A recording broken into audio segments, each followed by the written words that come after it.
اسی لیے آپ صلی اللہ علیہ وسلم نے فرمایا کہ سمنوا ضحایاکم، اپنی قربانی کے جانور کو موٹا کرو، خریدو اور چارہ وارہ کھلا کر اس کو تازہ رکھو، اپنی حیثیت کے مطابق اچھے سے اچھا، قیمتی سے قیمتی، موٹے سے موٹا جانور جو ہے اللہ کے راستے میں قربانی کرو۔ یہ اللہ کی مہربانی ہے کہ اللہ نے ہم سے بیٹے اور اولاد کی قربانی نہیں مانگی، جانور کی قربانی مانگی۔ آپ صلی اللہ علیہ وسلم نے فرمایا جو قربانی کی گنجائش رکھے اور پھر بھی قربانی نہ کرے تو ہمارے عیدگاہ کے قریب نہ آئے، اس کو آنے کی ضرورت ہی نہیں ہے۔ نحمده ونصلي على رسوله الكريم أما بعد فأعوذ بالله من الشيطان الرجيم بسم الله الرحمن الرحيم إنا أعطيناك الكوثر فصل لربك وانحر إن شانئك هو الأبتر۔ سامعین محترم، ذی الحجہ کا عشرہ شروع ہو چکا ہے۔ یہ انتہائی مبارک عشرہ ہے اور ان دنوں میں لوگ قربانی کے لیے جانور سلیکٹ کر رہے ہیں، خرید رہے ہیں۔ قربانی ایک بڑا اہم حصہ ہے جس کا ہر مذہب میں حضرت آدم علیہ السلام سے لے کر آج تک ہر مذہب میں اس کا رواج رہا ہے، اس کا حکم رہا ہے، مختلف صورتوں میں قربانی کرتے رہے ہیں۔ اور امت محمدیہ علیہ السلام کو تو اللہ تعالیٰ کا خاص حکم ہے، جیسے کہ سورہ کوثر، جس میں اللہ تعالیٰ نے اپنے نبی محترم صلی اللہ علیہ وسلم کو حکم دیا ہے کہ انا اعطیناک الکوثر، اے پیغمبر ہم نے آپ کو خیر کثیر عطا کیا، کوثر عطا کیا، لہذا فصل لربک وانحر، اپنے رب کے لیے نماز پڑھیے اور قربانی کیجیے۔ رئیس المفسرین حضرت ابن عباس رضی اللہ تعالی عنہ فرماتے ہیں کہ بلکہ حضرت ابن عباس، حضرت مجاہد اور حضرت اکرمہ، حضرت حسن بصری، ان تمام حضرات کا فرمانا ہے کہ اس سے مراد قربانی کرنا ہے۔ فصل لربک، اپنے رب کے لیے نماز یعنی عید کی نماز پڑھیے اور پھر قربانی کیجیے۔ اور چونکہ ایک مستمر اور عادی طریقہ ہے، یہ آج تک چلا آیا ہے، پسندیدہ طریقہ ہے جسے ہر مذہب، ہر ملت میں اس پر عمل چلا آیا ہے، جیسے کہ اللہ تعالیٰ نے فرمایا لِكُلِّ أُمَّةٍ جَعَلْنَا مَنْسَكًا هُمْ نَاسِكُوهُ، کہ ہم نے ہر قوم کے لیے، ہر مذہب کے لیے قربانی کے عمل کو بطور عبادت بنایا۔ ناسکوہ جسے وہ عبادت کے طور پر عمل میں لاتے ہیں۔ اور اس کی تاریخ حضرت آدم علیہ السلام کے دو بیٹے حابیل و قابیل، جب انہوں نے قربانی کی اللہ کے دربار میں، تو حابیل نے ایک اچھے بہترین قسم کے مینڈے سے قربانی کی، اور اس وقت ہوتا یہ تھا کہ جس کی قربانی منظور ہوتی آسمان سے آگ آتی اور کھا جاتی، تو حابیل کی قربانی جو ہے اللہ نے قبول فرمایا۔ تو قربانی ایک انتہائی اہم اور عظیم عبادت ہے۔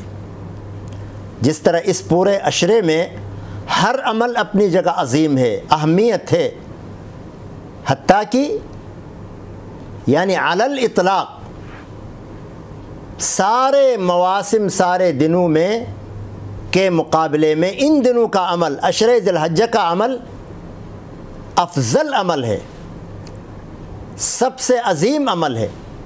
تو قربانی جو ان دنوں میں ہوتی ہے یوم النحر کو، عید کے دن، تو وہ بھی اس لحاظ سے بہت عظیم ہے۔ اسی لیے اللہ تبارک و تعالی نے قرآن کریم کے اندر مختلف مواقع پر اس کا تذکرہ فرمایا، پوری سورت اس بارے میں نازل فرمائی، اور ایک دوسری جگہ فرمایا کہ قل ان صلاتی و نسکی و محیای و مماتی للہ رب العالمین، آپ کہہ دیجئے میری نماز، میری قربانی، میرا مرنا اور میرا جینا اللہ کے لیے ہے۔ تو آپ صلی اللہ علیہ وسلم نے اپنی مدنی زندگی کے ہر سال میں قربانی کی ہے، اور آپ نے تو بڑے مقدار میں قربانی کی ہے، امت کی طرف سے آپ نے قربانی کی ہے۔ جو امت کے افراد قربانی نہیں کر سکے، اللہ کے نبی صلی اللہ علیہ وسلم نے ان کی طرف سے بھی قربانی کی ہے۔ اسی لیے حضرت عائشہ صدیقہ رضی اللہ تعالی عنہ کی روایت ہے، فرماتے ہیں کہ رسول اللہ صلی اللہ علیہ وسلم نے فرمایا ما عمل ابن آدم من عمل یوم النحر احب الى اللہ من احراق الدم وانه لیأتی یوم القیامت بقرونها واشعارها واظلافها وان الدم لیقع من اللہ بمکان قبل ان یقع بالارض فطیبوا بها نفسا۔ رسول اللہ صلی اللہ علیہ وسلم نے فرمایا کہ یوم النحر کے دن، اس کا نام ہی یوم النحر پڑ گیا، قربانی کا دن، تو قربانی کے دن، عید کے دن خون بہانے سے زیادہ بہترین اور محبوب عمل اللہ کے نزدیک کوئی نہیں ہے۔ اور اس دن قربانی کا خون زمین پر پہنچنے سے پہلے، گرنے سے پہلے اللہ کے ہاں قبولیت کا مقام پا لیتا ہے۔ لہذا فرمایا فطیبوا بہا نفسا، تو خوش دلی کے ساتھ، خوشی کے ساتھ یہ قربانی کیا کرو۔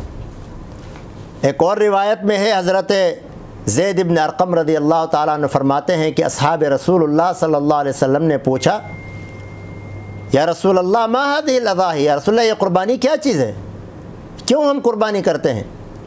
تو آپ صلی اللہ علیہ وسلم نے فرمایا کہ سنت ابیکم ابراہیم، یہ تمہارے باپ حضرت ابراہیم علیہ السلام کی سنت ہے، کیونکہ اللہ تعالیٰ نے جب اپنے حبیب، اپنے خلیل اللہ حضرت ابراہیم علیہ السلام سے بیٹے کی قربانی مانگی تھی خواب میں، تو انہوں نے کر دکھایا تھا۔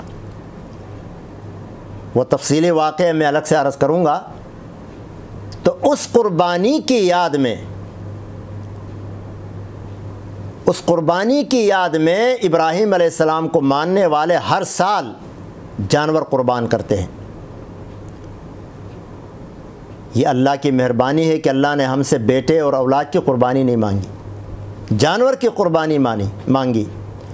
اسی لیے آپ صلی اللہ علیہ وسلم نے فرمایا کہ سمنوا ضحایاکم، اپنی قربانی کے جانور کو موٹا کرو، خریدو اور چارہ وارہ کھلا کر اس کو تازہ رکھو، اپنی حیثیت کے مطابق اچھے سے اچھا، قیمتی سے قیمتی، موٹے سے موٹا جانور جو ہے اللہ کے راستے میں قربانی کرو۔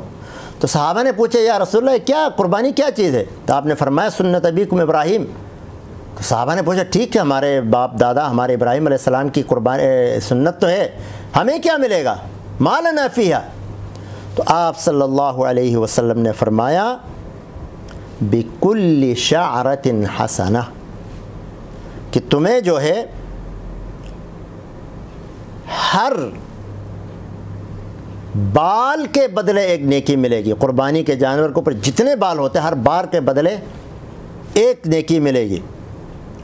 تو صحابہ نے پوچھا یا رسول اللہ فصوف یا رسول اللہ، چلو بال والے بکری وغیرہ گائے وغیرہ میں تو بال ہوتے ہیں، ان کو تو بال کے بدلے مل گئی، لیکن جو اون ہوتا ہے، اون بھیڑ دمبا وغیرہ کے اوپر جو اون ہوتا ہے اس کا کیا ہوگا؟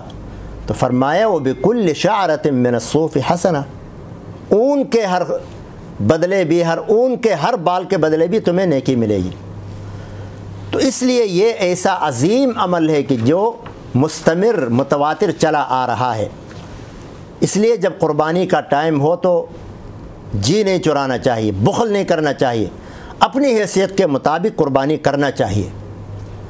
اور یاد رکھیں حضرت ابن عمر رضی اللہ تعالیٰ عنہ نے فرمایا کہ رسول اللہ صلی اللہ علیہ وسلم نے 10 سال یعنی مدینے میں جب تک آپ رہے آپ نے قربانی کی، اور فرمایا کہ جو قربانی نہیں کرتے ان کے لیے بڑی سخت وعید حدیث میں آئی ہے۔ آپ صلی اللہ علیہ وسلم نے فرمایا من کان لہ سعۃ ان یضحی من کان لہ سعۃ ولم یضحی فلا یقربن مصلانا، جو قربانی کی گنجائش رکھے اور پھر بھی قربانی نہ کرے تو ہمارے عیدگاہ کے قریب نہ آئے، اس کو آنے کی ضرورت ہی نہیں ہے، یعنی پھر وہ مسلمانوں میں سے نہیں رہا، اس کا یہ مطلب۔ اس لیے گنجائش جس کی ہو وہ قربانی کرے۔ لیکن اس موقع پر کچھ لوگ اعتراض کرتے ہیں کہ بھائی ان 3 دنوں میں قربانی کے 3 دنوں میں ہزاروں نہیں لاکھوں نہیں بعض اوقات کروڑوں تک جانور پہنچتے ہیں، پوری دنیا میں کروڑوں جانور ذبح کیے جاتے ہیں، تو اتنے جانور کا خون بہانے کے بجائے یہ مال جو اربوں میں بنے گا غریبوں میں دیا جائے، فقراء میں دیا جائے، کسی کا گھر بسایا جائے، تعلیمی اخراجات میں اس کو صرف کیا جائے، شادیاں کی جائے بچیوں کی، تو قربانی کیوں کرتے ہیں؟ تو اس کا جواب یہ ہے کہ جس طرح انسان کھانا کھاتا ہے مختلف آئٹم ہوتے ہیں، کھانا ہوتا ہے، سبزی ہوتی ہے، پانی ہوتا ہے، وغیرہ وغیرہ، تو خالی پانی پی کر انسان روٹی سے مستغنی تو نہیں ہوتا، یا روٹی کھا کر پانی سے مستغنی تو نہیں ہوتا، پھل کھا کر کھانے سے مستغنی تو نہیں ہوتا، اسی طرح کوئی پینے کی چیز پی کر چائے سے یا چائے پی کر پانی سے مستغنی تو نہیں ہوتا، ہر ایک کی اپنی حاجت ہے، ہر ایک کی اپنی ضرورت ہے۔ تو اللہ کا نظام یہاں پر یہ ہے کہ اللہ تبارک و تعالیٰ چاہتے ہیں کہ ان دنوں میں خون ہی بہایا جائے، اور یہی سب سے بڑی عبادت ہے۔ ان فلسفوں کے لیے اللہ تعالیٰ نے بہت سی چیزیں مشروع کی ہوئی ہیں، زکوٰۃ ہے، صدقات ہے، اور بھی چیزیں ہیں۔ آپ اگر طریقے سے پابندی سے زکوٰۃ دیتے رہیں تو انشاءاللہ یہ سارے مسائل حل ہوں گے۔ پھر نفلی صدقات ہیں، وہ صدقات دیتے رہیں، کتنی فضیلتیں آئی ہیں، اسی لیے تو آئی ہیں کہ لوگ صدقہ دیں، تاکہ جو حضرات جو مجبور ہیں، جو بیمار ہیں، یا جو غریب فقراء مساکین ہیں، ان کی حاجات بھی پوری ہوتی رہیں۔ تو یہاں پر اس موقع پر انسان سے مطلوب ہی یہی ہے کہ وہ قربانی کرے، خون بہائے، یہی اللہ تعالیٰ کو مطلوب ہے۔ اس لیے اللہ کی منشا اللہ خود بہتر جانتے ہیں، ہمیں اس کے اندر تعویل کرنے کی نہ ضرورت ہے اور نہ تعویل کرنا چاہیے، بلکہ قربانی کی گنجائش ہو قربانی ہی کرنا چاہیے۔ وما علینا الا البلاغ۔